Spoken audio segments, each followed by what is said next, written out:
Hello students, welcome to my channel smart study. उम्मीद करती हूँ आप सब लोग अच्छे होंगे। तो स्टूडेंट्स, लास्ट क्लास में हम लोग डिस्कस कर रहे थे ओरिजिन ऑफ द अर्थ के बारे में, और साथ ही साथ मैंने आपको बहुत सारे हाइपोथेसिस का नाम बताया था।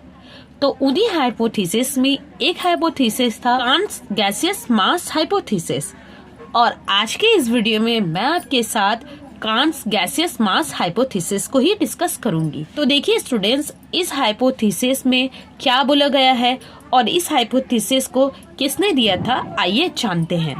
तो कांट्स गैसियस मास हाइपोथेसिस को प्रोफेसर इमैनुअल कांट ने दिया था।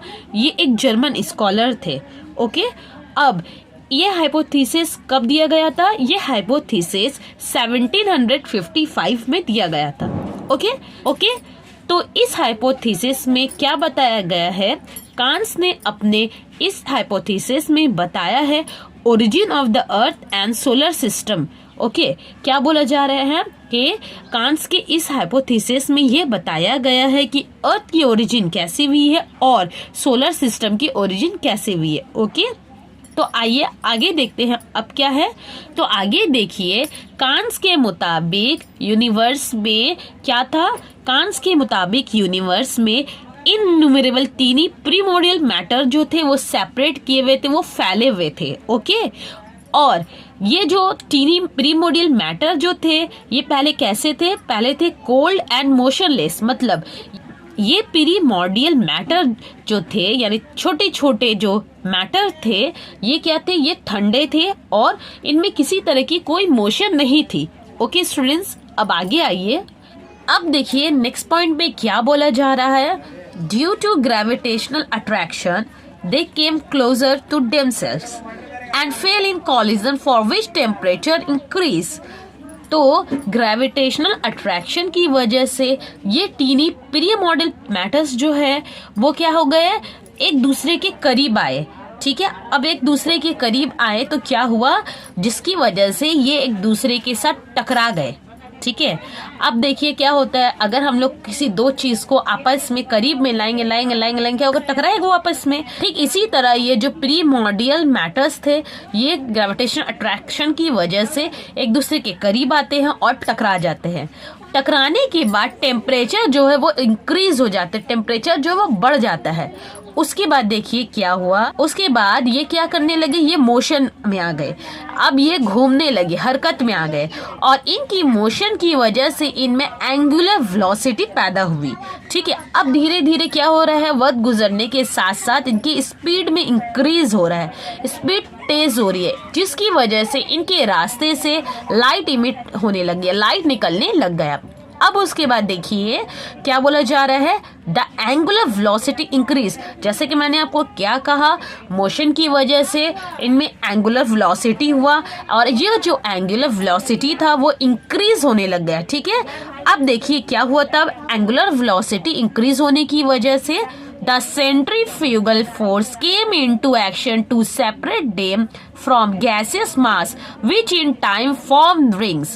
क्या बोला जा रहा है? जैसे ही सेंट्रल फ्यूगल फोर्स जो है वो एक्शन में आया। ठीक है, किसकी वजह से? एंगुलर वेलोसिटी के बढ़ने की वजह से सेंट्रल फ्यूगल फोर्स जो है वो एक्शन में आता है, और वक्त गुजरने के साथ ये गैसेस मास को क्या करता है? अलग करके एक सेपरेट रिंग बनाता है। ओके, यहाँ तक समझ में आया स्टूडेंट्स? अब आगे देखिए, आगे के पॉइंट्स में कांट्स क्या कह रहे हैं।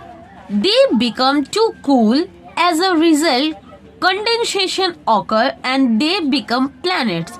क्या बोला जा रहा है कि अब जो है वो धीरे धीरे जो प्रीमोर्डियल मैटर्स थे वो ठंडा होने लगे, वो कूल होने लग गए, और इसके रिजल्ट में कंडेंसेशन ऑकर हो रहा है, कंडेंसेशन हो रहा है, और ये क्या बन रहे हैं? प्लैनेट्स बन रहे हैं। ओके स्टूडेंट्स, तो स्टूडेंट्स इस हाइपोथेसिस में कांट्स ने क्या कहा? कांट्स ने अपने कांट्स गैसियस मास हाइपोथेसिस में कहा कि यूनिवर्स में टीनी प्रीमोर्डियल मैटर्स थे जो पहले क्या थे? पहले कूल थे और मोशनलेस थे।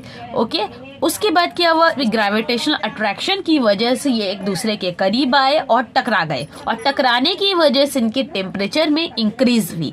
उसके बाद अब ये पीरियड मैटर्स मोशन में आते हैं, जिसकी वजह से इनमें एंगुलर वेलोसिटी बनता है और साथ ही साथ इनकी स्पीड में इंक्रीज देखने को मिलता है वक्त गुजरने के साथ साथ। अब वक्त गुजरने के साथ साथ जैसे इनकी स्पीड में इंक्रीज आ रहा है तो इनके रास्ते से लाइट निकलने लग गई।